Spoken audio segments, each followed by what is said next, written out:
Hello and welcome guys. आज हम लोग शुरू करेंगे इंडियन पेनल कोड। ओके, सबसे पहले हम बात करेंगे चैप्टर नंबर 1 की। और इससे पहले देख लेते हैं ये इंडियन पेनल कोड के बारे में थोड़ा जान लेते हैं। तो देखिए, इसको कहते हैं भारतीय दंड संहिता हिंदी में। और इसको 1860 में जो है लॉर्ड मैकाले द्वारा जो है मतलब एक तरह से बनाया गया था। और 1 जनवरी 1962 से यह लागू हुआ। ठीक है, इसमें 23 अध्याय और 511 धाराएं हैं। तो ये थोड़ा सा फैक्चुअल है, इसको आपको याद रखना है।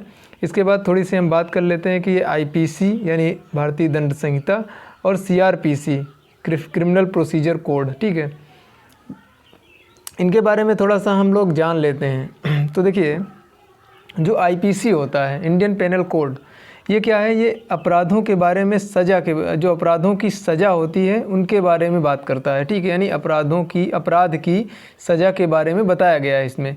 और जो सीआरपीसी होता है उसमें सज़ा देने का तरीका बताया गया है। तो दोनों में आपको थोड़ा सा डिफ्रेंशिएट हो गया होगा। ठीक है, तो आज का जो हमारा टॉपिक है उसमें हम लोग बात करेंगे इंडियन पेनल कोड के सेक्शंस के बारे में। इनके जो धाराएँ हैं उनको हम लोग देखेंगे एक एक करके। ठीक है, चलिए आगे चलते हैं। तो सेक्शन 1 देखिए, जो धारा 1 है, धारा 1 या सेक्शन 1, इसमें बात करता है टाइटल और एक्सटेंट के बारे में। ठीक है, तो टाइटल क्या है? टाइटल इसका है इंडियन पेनल कोड। क्या है? इंडियन पेनल कोड है। और जो एक्सटेंट है, अब ये पूरे भारत में लागू है। ठीक है, यानी कि ये पूरा होल ऑफ इंडिया में ये लागू है। ठीक है, तो पूरे भारत में ये लागू है।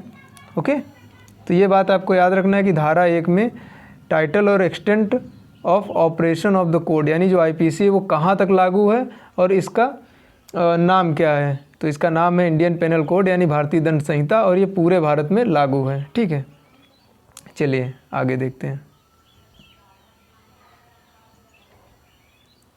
अब बात करेंगे सेक्शन 2 के बारे में। सेक्शन 2 क्या बोलता है? सेक्शन 2 बोलता है पनिशमेंट ऑफ ऑफेंसेस, यानी कि वो सारे ऑफेंसेस जो इंडिया के भीतर हुए हैं। ठीक है, यानी भारत के अंदर किए गए अपराधों के लिए सज़ा। ठीक है, तो देखिए भारत के अंदर क्या क्या आता है। ठीक है, सबसे पहली बात तो यही है, भारत के अंदर क्या क्या आता है। ठीक है, विद इन इंडिया कहाँ कहाँ ये लागू है। ठीक है, तो देखिए भारत के अंदर केवल देखिए यही चीज़ें नहीं है कि भारत में कोई रिवर हो गई, कोई लेक हो गया, या भारत के अंदर ये पूरा यही केवल नहीं है, और भी है। जैसे भारत में रजिस्टर कोई शिप हो गई। ठीक है, भारत में रजिस्टर शिप है, वहाँ पर भी ये आईपीसी लागू होगी। और भारत में रजिस्टर कोई जो है एयरक्राफ्ट हो गए, वहाँ पर भी, मतलब भारत का रजिस्टर्ड कोई चीज़ वो कहीं पर भी हो, वहाँ पर हमारा आईपीसी ये लागू होगा। बात समझ में आ रही है ना? सेक्शन 2। और सेक्शन 2 के बारे में एक चीज़ और हम देख लेते हैं कि कोई भी आदमी, ठीक है, चाहे वो इंडियन हो यानी भारतीय हो, या फिर वो चाइना का हो, अमेरिकी हो, ठीक है, यानी वो किसी भी फॉरेन कंट्री का हो, ठीक है, कोई भी आदमी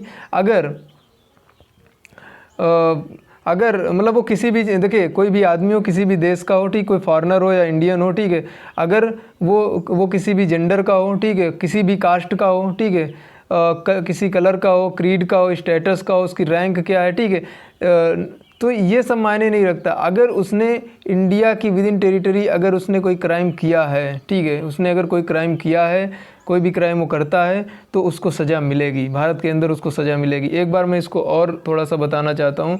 देखिए भारत की जो बाउंड्री है, भारत की बाउंड्री मतलब भारत की बाउंड्री में क्या आता है, ये तो पूरा जो है इसका लैंड वाला भाग आ गया, ठीक है, ये पूरा हो गया। और इसकी जो मैरीटाइम जो टेरिटरी है, मतलब ये वाली, यानी जो पानी वाला इसका भाग है, ठीक है, ये जितना टेरिटरी है यहाँ पर भी आईपीसी लागू होगा।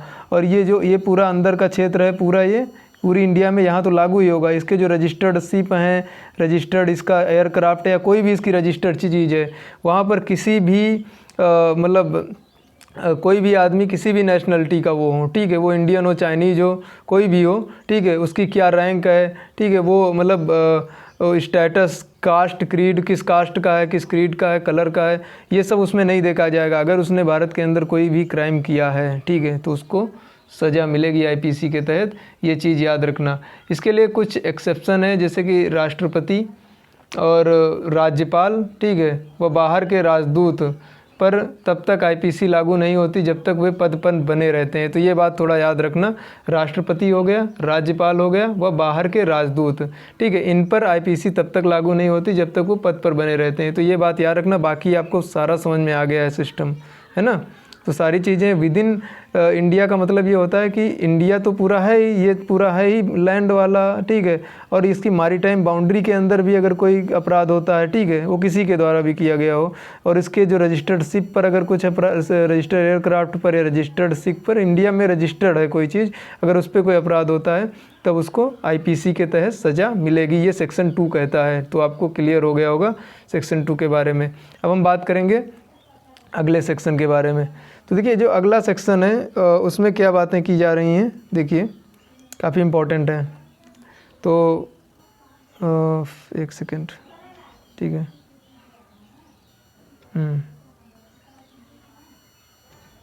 ओके। तो देखिए यहाँ पर आप देख सकते हैं सेक्शन 3 में committed beyond but which by law B tried with in India, मतलब कि बाहर किया गया है, ठीक है, लेकिन वो जो क्राइम है वो बाहर किया गया है और उसका ट्रायल जो है वो कहाँ पर होगा, इंडिया के अंदर होगा। अब ऐसे कौन कौन से क्राइम है इसको ज़रा तो समझते हैं, ठीक है, कौन कौन इसमें है। देखिए इसको थोड़ा सा मैं सेक्शन 3 के बारे में आपको बताता हूँ कि अगर कोई भारत का नागरिक, ठीक है, भारत का कोई भी नागरिक, ठीक है, मतलब पूरे वर्ल्ड में, ठीक है, भारत का कोई भी नागरिक पूरे वर्ल्ड में, ठीक है, इस पूरे वर्ल्ड में कहीं पर भी, ठीक है, कोई क्राइम करता है, ठीक है, मान लो उसने कोई क्राइम अगर चाइना में किया, ठीक है, और उस क्राइम के लिए चाइना में कोई भी उसको अपराध नहीं माना जाता, उस क्राइम को चाइना में अपराध नहीं माना जाता लेकिन उसको इंडिया में अपराध माना जाता है। तो फिर क्या हुआ कि जब भी वो आदमी, मतलब जब भी वो इंडियन, मतलब भारतीय, जब भी वो भारतीय भारत लौटेगा, ठीक है, जब भी वो भारतीय भारत लौटेगा उसको जो है आईपीसी के तहत इंडिया में उस अपराध के लिए सज़ा मिलेगी। बात समझ में आ गई ना। अगर कोई भारत का नागरिक, भारत का कोई भी सिटीजन अगर पूरे वर्ल्ड में, दुनिया में कहीं पर भी, ठीक है, कोई क्राइम करता है और वहाँ पर क्या है उस क्राइम के लिए कोई अपराध नहीं बनता है, तो जब भी वो भारत लौटेगा उसको आईपीसी के तहत सज़ा मिलेगी। इंडिया में उसको क्योंकि क्राइम माना जाता है, बाहर नहीं माना जाता है, तो जब भी वो इंडिया लौटेगा उसको जो है उसको आईपीसी के तहत उसको सज़ा मिलेगी, ठीक है। तो ये बात यहाँ पर क्लियर हो गई, ओके। तो चलिए हम लोगों ने सेक्शन 3 देख लिया, अब बात करते हैं सेक्शन 4 के बारे में, ओके। तो चलिए काफ़ी इम्पोर्टेंट है और काफ़ी अच्छा लग रहा है इसमें, ठीक है। तो ये है सेक्शन 4। सेक्शन 4 को हम लोग थोड़ा सा समझेंगे कि सेक्शन 4 क्या होता है। देखिए सेक्शन 4 में बोला गया extension of code to extra territorial offences, ठीक है, यानी कि राज्य क्षेत्रातीत अपराधों की पर संहिता का विस्तार, ठीक है, यानी extension of code to extra territorial offences होता क्या है इसको थोड़ा समझिए। इसमें बेसिकली बात हम लोग कर रहे हैं कि 2-3 चीज़ों के बारे में हम लोग बात करेंगे इसमें। पहली चीज़ तो ये है कि इंडियन सिटीजन कोई भी, और वो मतलब अगर मान लो कोई इंडियन सिटीजन है, ठीक है, पूरे वर्ल्ड में, ठीक है, कहीं पर भी कोई क्राइम अगर करता है तो उसको आईपीसी के तहत, यानी आईपीसी के तहत उसको सज़ा मिलेगी, ठीक है। ये भारत का सिटीजन है, भारत का सिटीजन पूरे वर्ल्ड में, ठीक है, श्रीलंका हो गया, ठीक है, म्यांमार हो गया, या फिर कहीं पर भी वो अगर जाता है, ठीक है, वर्ल्ड में, दुनिया में कहीं पर भी वो, ठीक है, और कोई क्राइम करता है तो उसको जो है आईपीसी के तहत सज़ा मिलेगी। ये बात याद रख लीजिए, ठीक है, ये काफ़ी इंपॉर्टेंट सेक्शन 4 बोलता है। सेक्शन 4 में 3 बातें हम लोग देखेंगे। पहली बात तो ये हो गई जो भी हमने बताया। दूसरी बात क्या है, दूसरी बात यह है कि अगर इंडिया का रजिस्टर, ठीक है, कोई भी शिप है, मान लो ये हम यहाँ पर देख सकते हैं, इंडिया का रजिस्टर कोई भी शिप है, ये देखो ये शिप हो गया, एक सेकेंड, हाँ, इंडिया का रजिस्टर कोई भी शिप हो, ये शिप है इंडिया का रजिस्टर, ठीक है, और एक सेकेंड इसको मैं मिटा देता हूँ। दूसरी पहली बात मैंने बताई कि इंडियन सिटीजन, ठीक है, पूरी दुनिया में कहीं भी अगर कोई क्राइम करता है तो उसको सज़ा आईपीसी के तहत ही मिलेगी, ठीक है। और दूसरी बात सेक्शन 4 ये बोलता है कि अगर इंडिया का रजिस्टर्ड कोई शिप, ठीक है, ये इंडिया का रजिस्टर्ड शिप हो गया और ये इसका एयरक्राफ्ट हो गया, ठीक है, यहाँ पर अगर कोई विदेशी जो है क्राइम करता है, मान लो ये शिप पर यहाँ पर इंडिया की रजिस्टर्ड कोई चीज़ है, अगर वहाँ पर कोई विदेशी अगर क्राइम करता है, ठीक है, तो उसको भी आईपीसी के तहत ट्रीट करेंगे, उसको भी आईपीसी के तहत सज़ा मिलेगी। बात समझ में आ रही ना।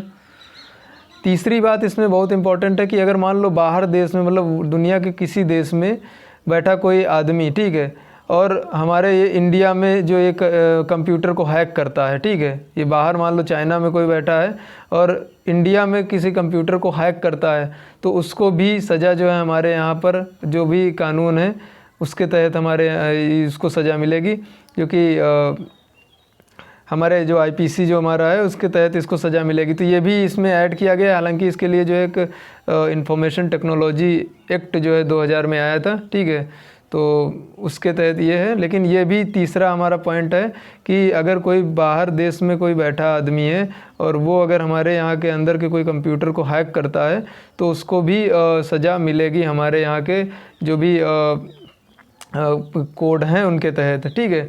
तो ये बात यहाँ पर हम लोगों ने 3 बातें की और तीनों काफ़ी क्लियर हैं और सेक्शन 4 तक हम लोगों ने क्लियर कर लिया। इसके बाद हम लोग बात करेंगे अगले सेक्शन की, जो है सेक्शन 5। एक सेकेंड, सेक्शन 5। तो देखिए सेक्शन 5 क्या है कि certain laws not to be affected by this act, ठीक है। कुछ लॉ हैं जो कि इस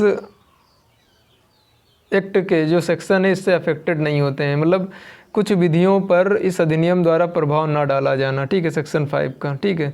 देखिए क्या होता है कि ये जो अधिनियम है, इस अधिनियम में कोई बात सरकार की सेवा के अधिकारी, सैनिकों, नौसैनिकों या वायुसेना द्वारा, इसको ले लेते हैं ना, तो सेक्शन 5 आप समझ सकते हैं सेक्शन 5 क्या कहता है। सेक्शन 5 कहता है कि कुछ लॉ हैं जो कि इस एक्ट के द्वारा, मतलब यानी कुछ विधियों पर इस अधिनियम द्वारा प्रभाव ना डाला जाना, मतलब प्रभाव नहीं पड़ता है, ठीक है। तो मान लो वहाँ पर क्या है, आईपीसी का प्रभाव नहीं पड़ता है, सेक्शन 5 में बताया गया है, ठीक है। तो इस अधिनियम में कोई बात भारत सरकार की सेवा के अधिकारियों, सैनिकों, नौसैनिकों या वायु सैनिकों द्वारा विद्रोह और परित्याग को दंडित करने वाले किसी अधिनियम के उपबंधों या किसी विशेष या स्थानीय विधि के उपबंधों पर प्रभाव नहीं डालेगी। बात समझ में आ गई। कहने का मतलब यहाँ पर यह है कि अगर कोई मतलब सैनिक, नौसैनिक या वायु सैनिक द्वारा कोई विद्रोह अगर हो जाता है, परित्याग हो जाता है, परित्याग किया जाता है, परित्याग को दंडित करने वाले किसी अधिनियम के उपबंधों, मतलब कोई उसके लिए अलग से नियम बनाए गए हैं, ठीक, उनके अनुसार उनको ट्रीट किया जाता है, ठीक है। या फिर मान लो कोई लोकल स्थान है, ठीक है, लोकल लेवल पर कोई अगर नियम बनाए गए हैं उसके अनुसार जो है सज़ा मिलती है, तो फिर वहाँ पर ये आईपीसी लागू नहीं होगा, वहाँ पर उन विधियों से सज़ा मिलेगी। लेकिन अभी अगर कोई जैसे मान लो उस तरह का है जो मतलब यूनिवर्सल, अगर मान लो किसी ने किसी का मर्डर कर दिया तो मर्डर के लिए जो है सज़ा आईपीसी में तो वो वहाँ पर लगेगी। लेकिन लोकल किसी विशेष या स्थानीय विधि के उपबंध अगर दिए गए हैं तो वहाँ पर ये आईपीसी प्रभाव में नहीं आएगी, ठीक है। तो ये बात थोड़ा सा आपको याद रखना है। Clear? So this is all about the section. आज हम लोगों ने सेक्शन 1, सेक्शन 2, सेक्शन 3, सेक्शन 4 और सेक्शन 5 को देखा है। सो आई थिंक आशा करते हैं कि आपको अच्छा लगा होगा ये सेशन। So thank you.